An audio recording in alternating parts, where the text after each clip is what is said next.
Hello, everyone, and welcome to this episode of In Lay Terms. I'm your host, Payman Ascari, and our guest today is Miss Kari Simpson. How are you, Kari?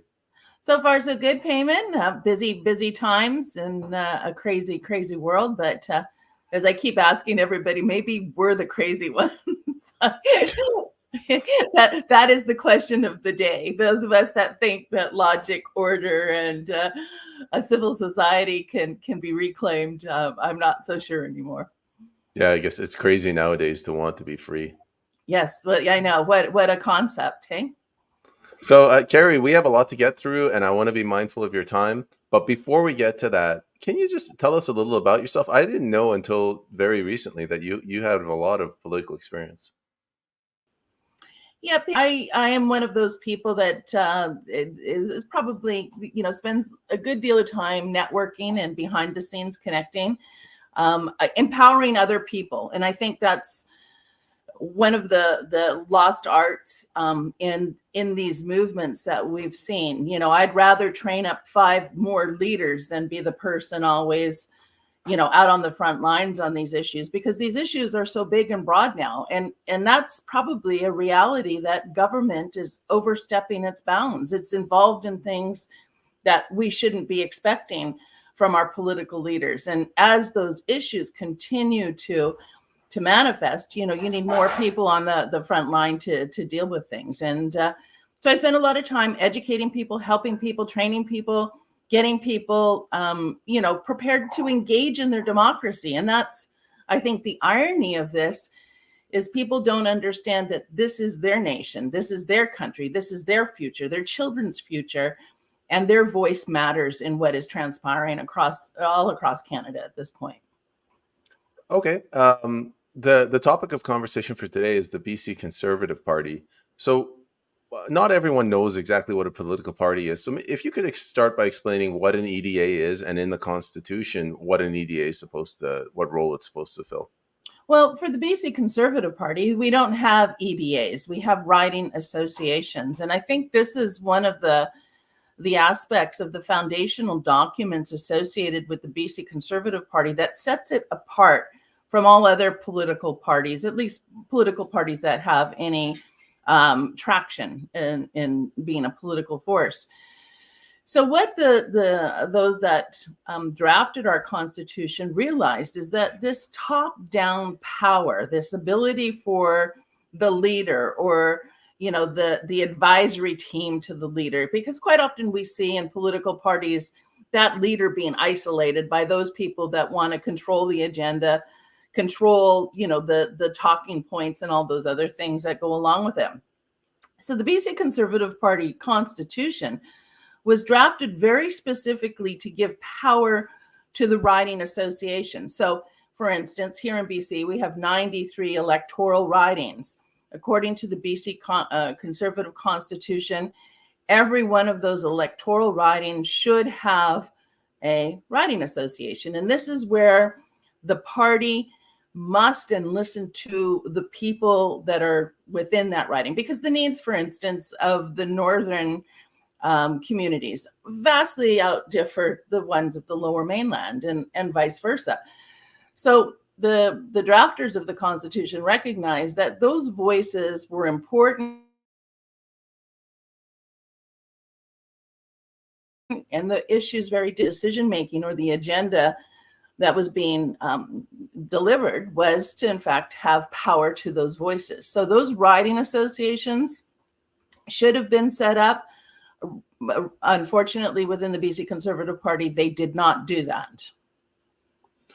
Right. And walk us through the process of, if what is the leadership structure within the riding associations? Who has the authority to set that up and vote those people in? And who has the authority to vote candidates?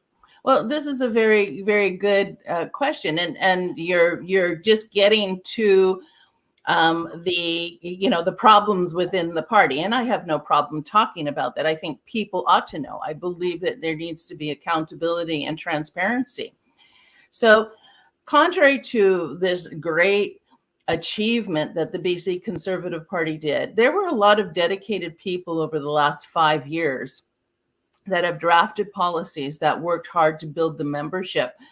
And those policies have suddenly disappeared from our website. So people really don't know what to measure what the leadership or our president is saying versus what the party stands for. But it was those policies that actually built the momentum within the party. This is before John Rustad. This is before the takeover of what we call the gun gang. But those policies definitely empowered the people, and that was the draw to building the membership.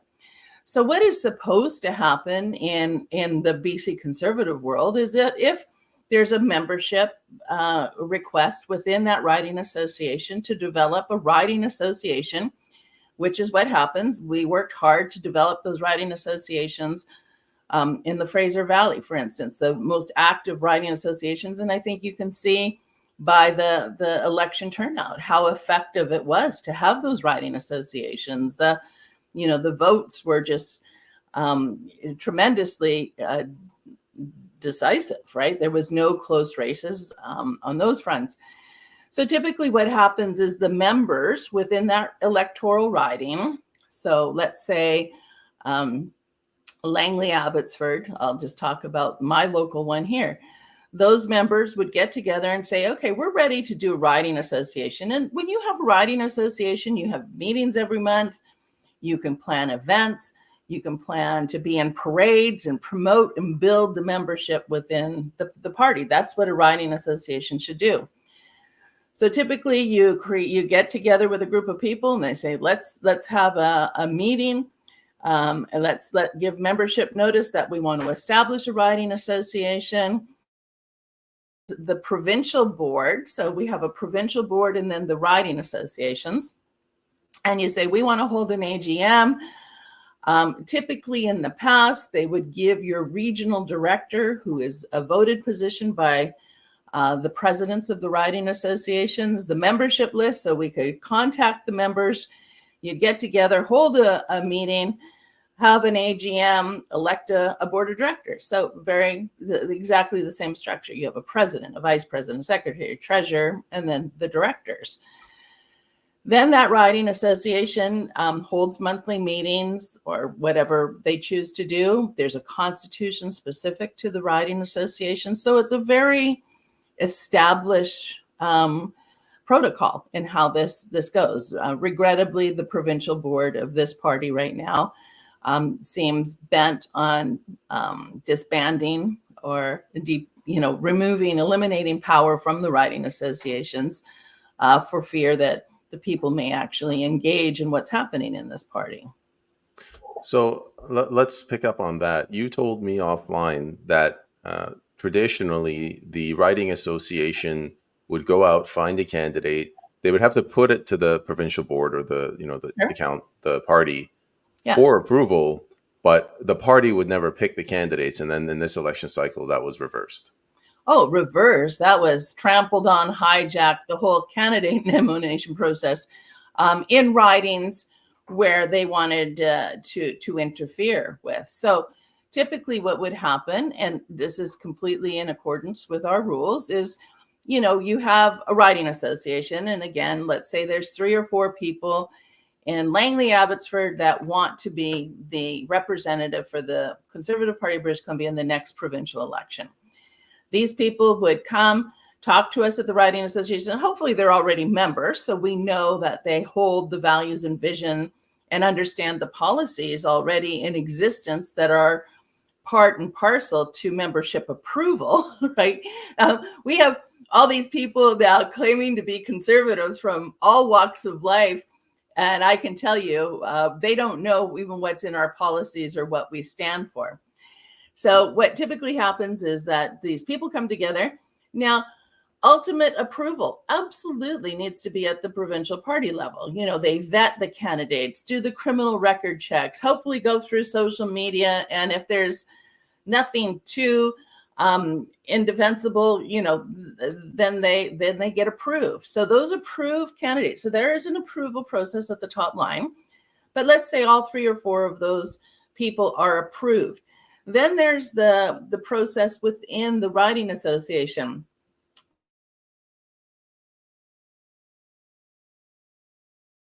board is supposed to work with us. So if somebody outside that process that hasn't met with our candidate nomination process wants in, then the provincial board should say, hey, you better go sit down with that board of directors at the local level and see if they approve you, right? There has to be, yes, this person can represent this community well, right? That's what we're looking for, the proper representation. And certainly that did not happen. There was no liaison with the provincial party. There was nothing. So a lot of candidates were just set aside, fired, bribed in some cases to change locations. The riding associations were ignored. When they questioned the provincial board, they were threatened with disbandment. We have letter after letter from our current president, Ayesha Este, saying, if you continue to frustrate this process, we're going to disband you. And then, of course, boot you out of the party is the next favorite course of action for this particular board of directors.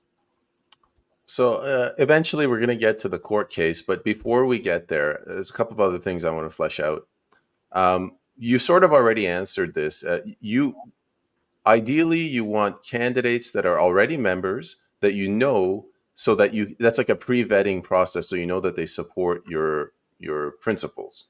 Well, and they, as long as they meet the thresholds payment, if somebody wants to come in, before the nominate process, but they've read our policies, we vet them, we know that they're going to fight and defend the vision and the values that we hold, they can show up tomorrow and then be approved, right? But when you just insert or parachute or hijack the process of the local riding association, and clearly with people who don't hold those values, we've already seen it.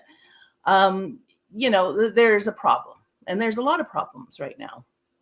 That was actually my question. Like, how much of this was just hubris on the part of the party, where they came in, they're like, we can do better and select conservative candidates? How much was it like, these guys are not conservative, they will not get in through the official process, so let's cheat and sneak them in? Yeah, I think that the answer to that question is we have to entertain that second observation of what could have happened, because that's what we're left with, right? That's the only other suggestion that, when you look and go, okay, why would they do this? It is, regrettably that conclusion. And, that's the process. This party, and I think this is the tragic aspect of what's transpiring right now. We should have won this election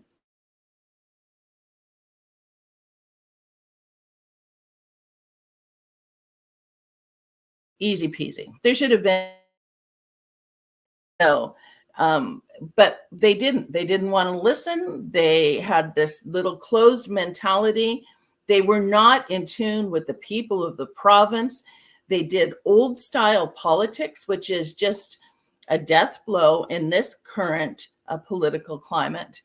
And they've paid the price. And regrettably, you can't go back and go, you should have listened, right? Clearly, that's what should have happened. So moving forward, we have some options. This party is made up of very good people. This party is made up of people, business people, people who have done life, people who are out in their communities and understand what goes on. They're not in this little political bubble bath, floating around, isolated from what's happening outside. These are people who are going, look, we're out speaking to 1,000 people at a time. We're out talking to businesses. We're out talking to people that are, being challenged on so many fronts. And you don't listen to the voice of the people. That's why our party is built the way it is, so that those voices do have an impact. But this old style politics, holding on to, this little power bubble, they paid the price. They're in opposition. They're not in government. This gun gang that you mentioned, who are they? Where do they come from? How did they take over the party, and what do they want?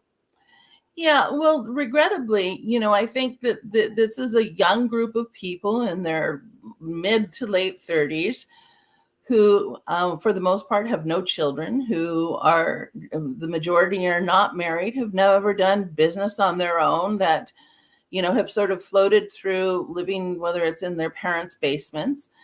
So Aaron Gunn kind of catapulted to some notoriety through the videos he was doing, paid for by Lululemon founder, on the homeless situation, the drug addiction situation, and they're very good. They expose a problem that we have. They don't go into depth or detail why we have the problem, which is something that I think the people, not only British Columbia but Canada, ought to be aware of, but rather the symptoms of the problem, as opposed to finding a solution to what started the whole problem. But it's great. It's great entertainment. It's horrifying, and it exposes all the things that people, sort of are upset about and want to fix. So Aaron Gunn has been an individual who is just on a political trajectory. He's, ever since he was young. And I think this is maybe a growing problem that we have, is the political elite, the cultivating of political leaders within the political tunnel as opposed to real life experience. That can be counterbalanced by, the team of advisors you put on. But if you're just all about politics and never experienced real life, Canada's in trouble. So Aaron Gunn is one of these people. He's been engaged in trying to take over political parties in the past. He ran for leadership when he was very young of the BC Liberal Party. It was known by then, as your viewers will know. It was changed to BC United. And he was booted out of that party. You have the Gunn Gang. So the Gunn Gang is made up of Aaron Gunn, Angelo Isadora, Connor Gibson, Aisha Esty, and Steve Schaefer, and a few others. Now, their tentacles are also very entwined in the federal Conservative Party. And I have no problem with that. People, we have federal governments, we have provincial governments. We do get to be engaged in those. But the Constitution for the BC Conservative absolutely prohibits any other political influence from coming into the BC Conservative Party. And I think we're seeing that that's a very smart thing. And what's transpiring, for instance, in Alberta, what Danielle Smith is saying, she's basically telling Trudeau to F off, that influence from the federal government. Most British Columbians, I don't think, would be aware of the influence through transfer payments, the money that we get as long as we do their bidding on a number of fronts, from medical and health to all the other issues that we're engaged with. So there's a very good reason for us not to be entwined with another political party. We might have to take them to task, right? But regrettably, this group does not see that. So after Aaron Gunn, now Angelo Isadora was also booted out of the People's Party of Canada for being ultra right wing. And again, I have some issues with that. I think people should have stood up on this business of identity politics.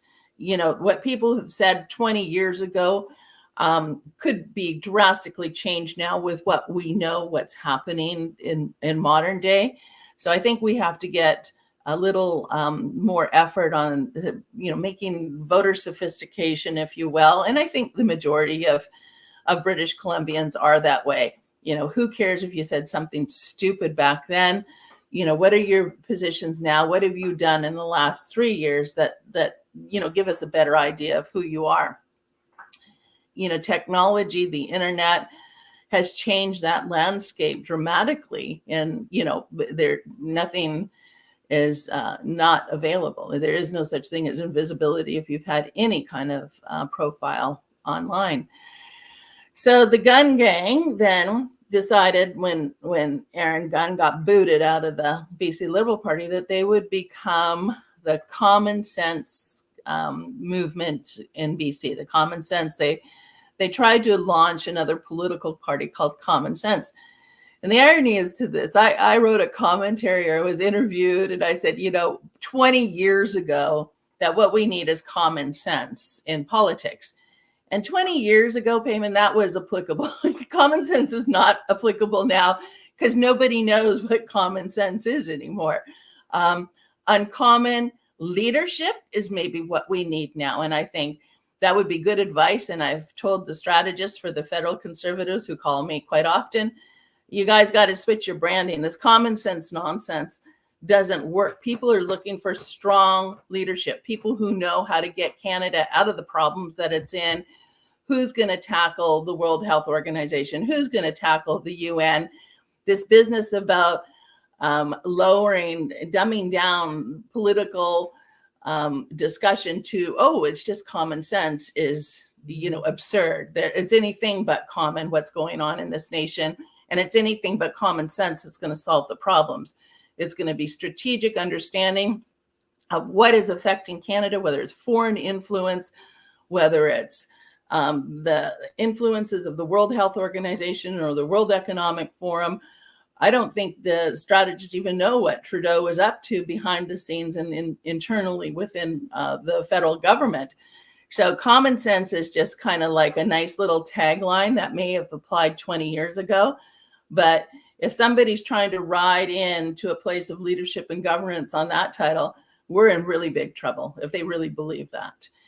So going back to the gun gang, they've decided this common sense platform, axe the tax, carbon tax, and common sense is going to get them where they are, is, again, not being in tune with what the public is looking for or the voting population. And so they made this common sense strategy, and you see who their people are, right? Angelo Isadora, Connor Gibson. Both of those people are being paid to be executive directors, co-executive directors within the BC Conservative Party. Then you have Aisha Esty in there. What her claim to fame is, I don't know, but somehow she became president of the BC Conservative Party. Now, how did all of this come about? And then you have Steve Schaefer, who is, both Steve Schaefer and Aaron Gunn, by the way, are running for nominations for the federal Conservatives in their individual ridings. We have Steve Schaefer on tape saying, oh, we're all federal conservatives. We have Aisha Asa on tape saying everybody within the BC Conservative Party is also a federal conservative member. That is not what's happening, and nor should it be happening within this party. So their understanding of even who the membership is of this party is completely erroneous. So moving forward, this young gang of people, we had a group of people that were setting up the policies, looking at the issues that really needed to be done. How do we get the mix on healthcare? How do we, protect the public healthcare system? How do we make sure that people who want private healthcare, who've worked hard, can do that? How do we get rid of government dependency? The issues of putting birth control pills into the schools and tampons into the boys' bathrooms, just this constant psychological nudging to make the younger generation think mother government is going to be there. How do we counteract the living wage agenda that we see coming down, where people who have worked hard now suddenly don't have the right to generate wealth for their own family? Instead, it's all about equity, not equality, equity, guys. These very issues that are going to be affecting not just today, but you can see their effect 5 or 6 years down the road. And this lack of political vision or anticipation from this group of people, because they're living in the now as opposed to seeing the experience of people who've said, oh, I've seen this agenda come in before. It was under this Trojan horse, and that's how they flew it in. Let's, cut it off at the pass right now. They don't have that. So a few years back during the pandemic, we saw Aaron Gunn then come in and want to take over the BC Conservative Party. Now, it is my belief, having watched this party for a number of years, that there was a group of people that were in leadership who had no intention of building this party. They sat, they had an occasional board meeting, they didn't build ridings. And of course, Kari and a few others said, okay, clearly we're going to have an alternative. We saw the BC Liberal Party going extremely, and I don't even like the terms right or left, lost maybe better, I think the new political reality, payment, is that either you understand what a democracy and a free and democratic nation is, or you don't. That's the new political polls, if you will. Not whether you're right, not whether you're left. It's a question of, what do you want from government? What should government be involved in? And do we want Canada to be, protective of people's rights, and freedoms, or do we want to give those things away? And I'm talking about digitalization. I'm talking about the erosion of our charter rights, the erosion of free expression. Canadians think we all have free speech. It's actually free expression under the charter.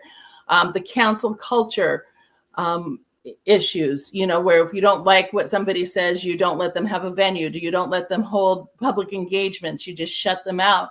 Identity politics, deliberately creating division within our society. All of those things are what are transpiring, and we need strong leadership to combat all those things, and I just don't see it right now. Final question I had before getting to the court case. Dr. Stephen Malthouse, Alexandra Wright, Jan Webb, 3 candidates that were sort of just thrown under the bus, and then there was some others like Sean Taylor and Corinne Morey that were kept out. How And do they? Bill How much of Redford, how yeah. much of a hand does the gun gang have in that? Oh, 100%. Can you walk us through, like, how did that happen? Did they threaten John Rustad to do that? The behind the scenes, so we have an election readiness committee. So John Rustad sat on that with Tara Armstrong, Angelo Isadora.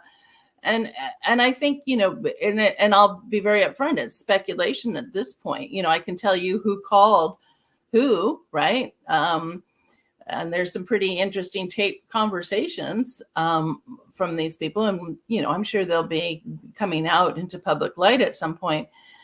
But, there's different, I think each situation was different and unique. But I think, there was no decision made independent of, the gun gang and John Rustad. Absolutely, both influences were there. Right, but like, let's take Stephen Malthouse, for example. Yeah. Here's how I understood it. They announce he's the candidate. There's this massive coordinated attack on him. Rustad goes to him and he says, "Listen, I'll support you if you want me to, but this might be bad for the party." And Stephen's like, "Okay, fine, I'll step down." Is that what happened? I wouldn't say that.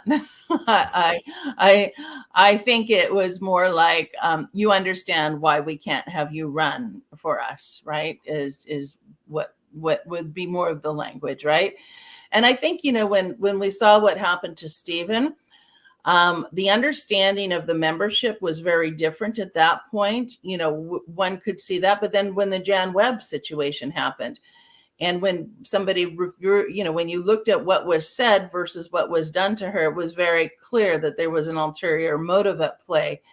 Jan's comments did not warrant that. And more troubling, Payman, was the public comments of Aisha Este online, denouncing this candidate. That's completely inappropriate for our president to be doing. And clearly that those issues will still be remedied here coming up shortly. So each situation had its own dynamics, and one couldn't be equated to the other.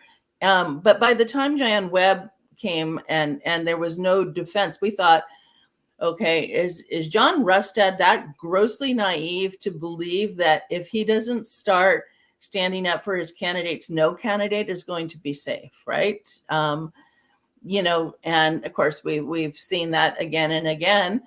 And then of course, when we got into elections, somebody like Brent Chapman, right, who's already an in candidate, whose wife happens to be the whip for the federal Conservative Party, there seems to be, double, triple standards of application of who you're going to stand with and who you're going to get rid of, right? And so, what is the full motivation for it? We can speculate on that. And I think those speculations, have a lot of evidence to support them. But at the end of the day, it was a joint decision, from my understanding of things, between Rustad and the gun gang.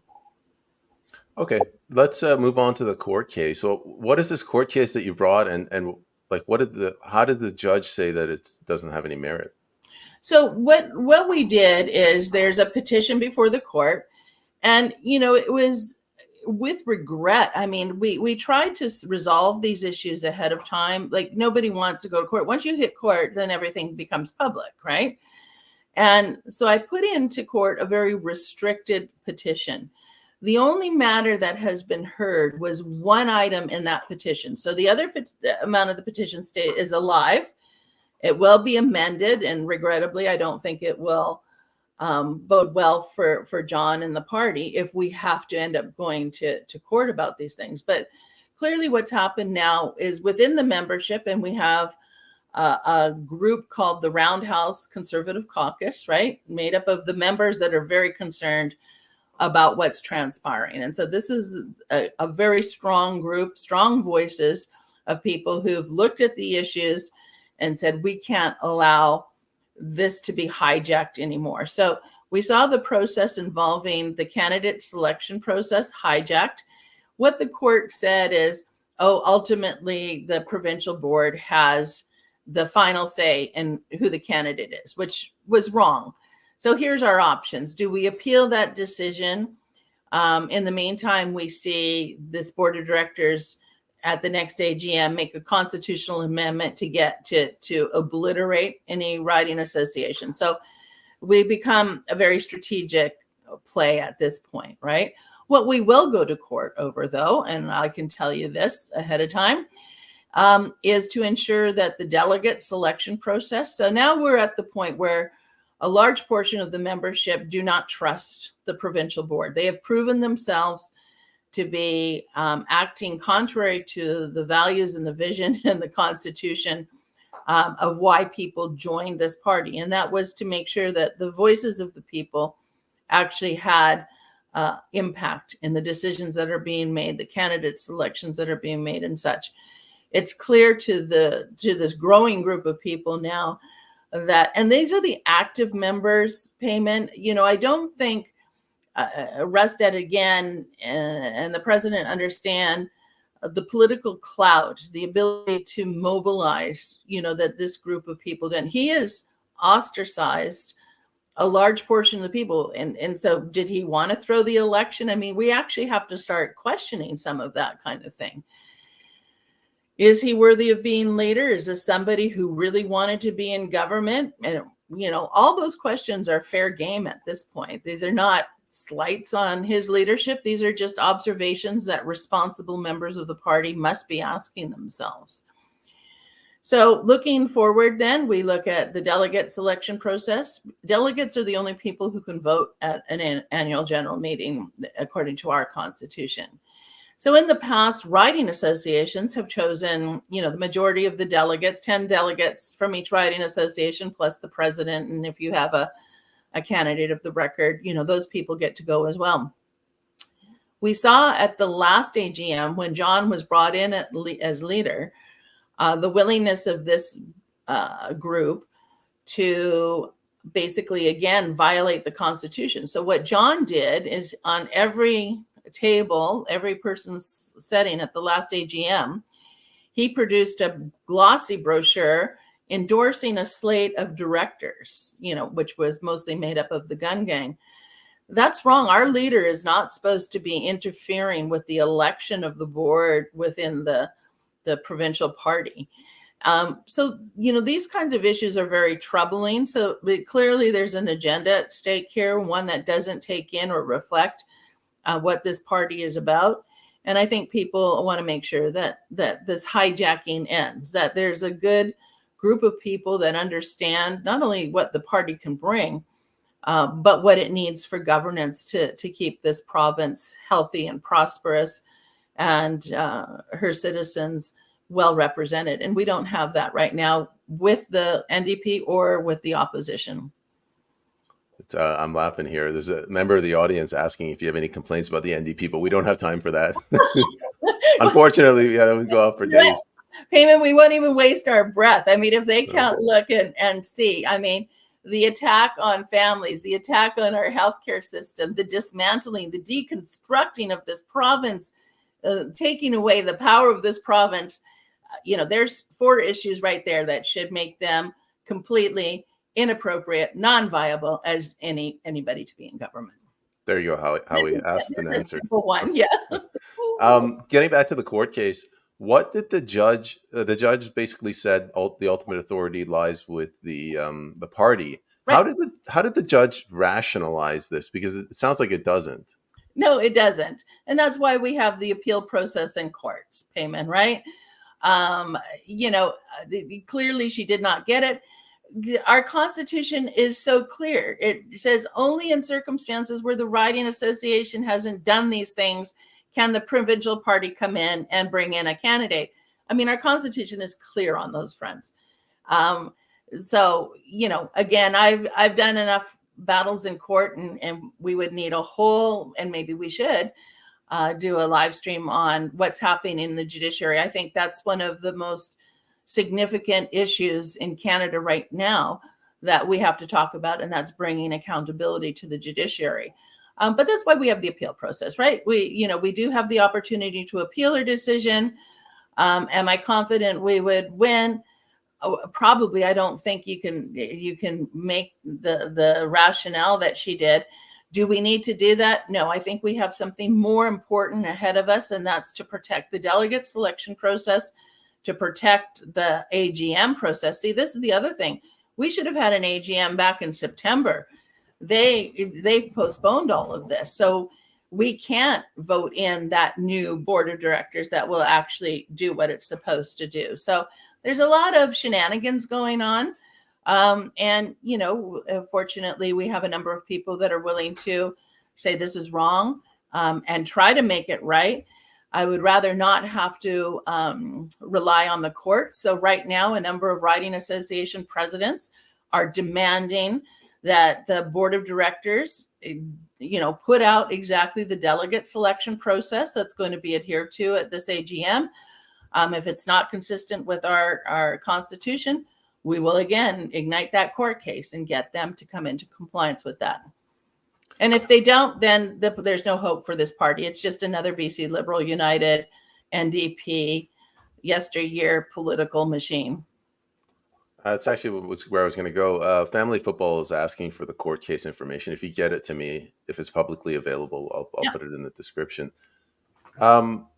So let's just, we're almost near the end. The last question I have is, where do we go from here? Like, if the party gets worse, what do you think we should do? Create another party? There's options, Payment, and there's the good news is that the movements that are afoot are a very good collective of people, right? That are all connected now through various groups, through all different faiths, all different, whether you're business, whether you're bureaucracy. Our public service servants are calling me going, Kari, do you know what's happening within the public service? So even within the bureaucratic institutions that we have at play, there's groups of people understanding now we have to do something very different.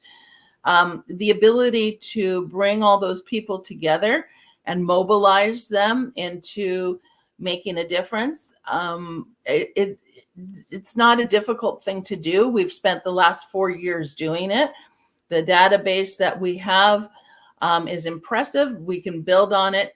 I just find it very unfortunate that the time and energy that went into this last election, it was such an easy election to win, Payment.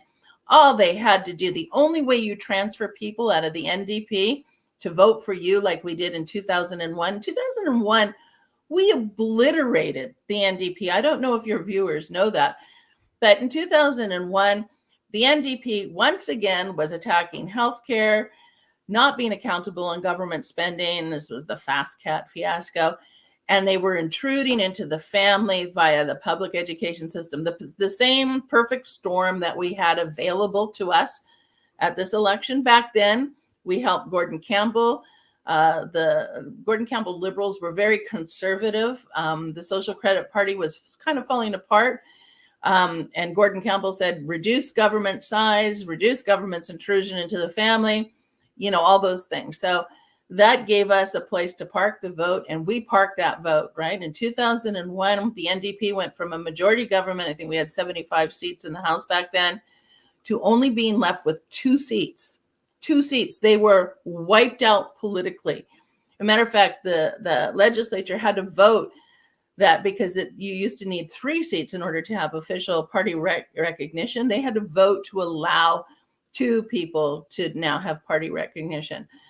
So, and that those issues were the same as this. This was a perfect storm to create a wipeout of this political party and the abuse that it has been foisting upon British Columbians.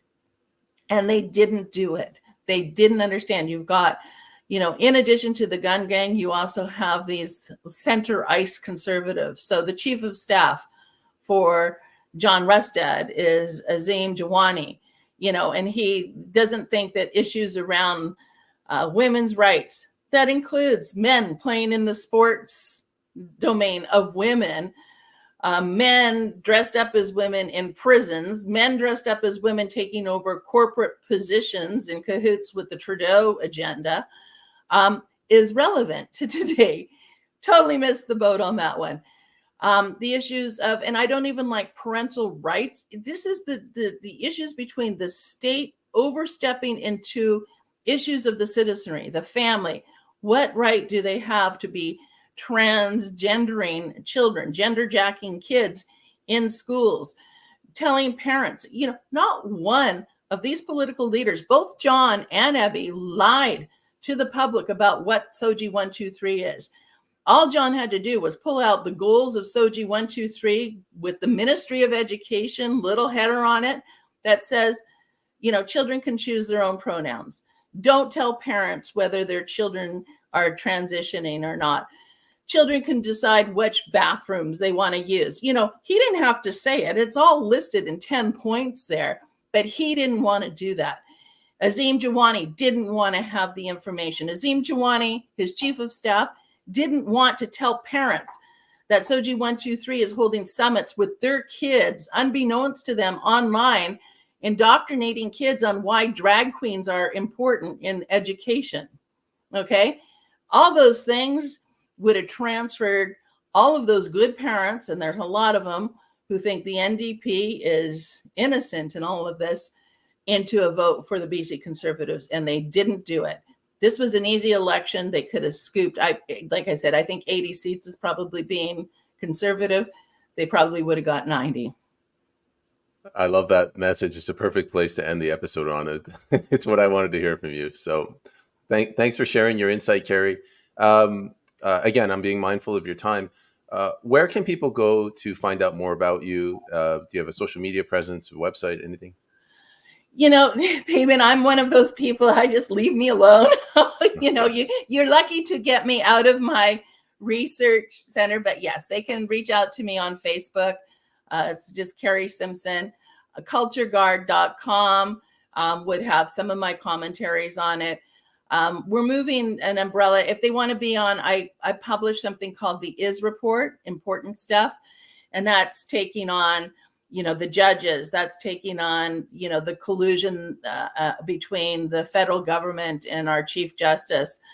I'm taking on the food security issues. Like, people don't know that this provincial government and 8 other provincial governments are in cahoots with the federal government on, tracing livestock and making sure they know where those 4 bunnies are in the backyard of every person, and God help you on those 4 chickens, especially right now that we're talking avian flu.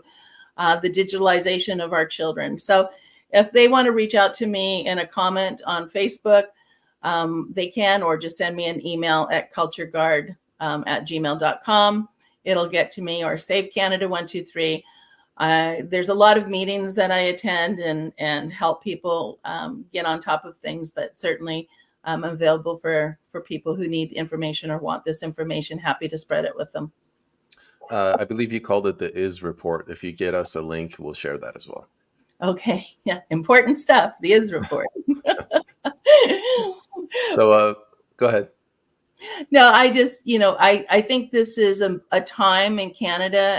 I think intuitively people know that we're in crises here, whether it's federally or provincially. And, it's only going to be the people, the good people of Canada coming together and leveraging their power and their vote to make things go the way that will not only restore but save Canada at this point. So it's interesting times, busy times, but there's a lot of good people jumping on board now and engaging in this wonderful thing, this gift we have called democracy. While we still have it, guys, you better unwrap it and learn how to use it. All right, Ms. Simpson, thank you very much for coming on, and have a wonderful day. You too, Payman, and thank you for all that you do. I know that you're always helpful in getting the word out on people initiatives, and that's probably one of the most important gifts that people bring to Canada these days. So thank you on behalf of Canadians that don't even know about you yet. I'm glad to help. Okay. See ya. Cheers.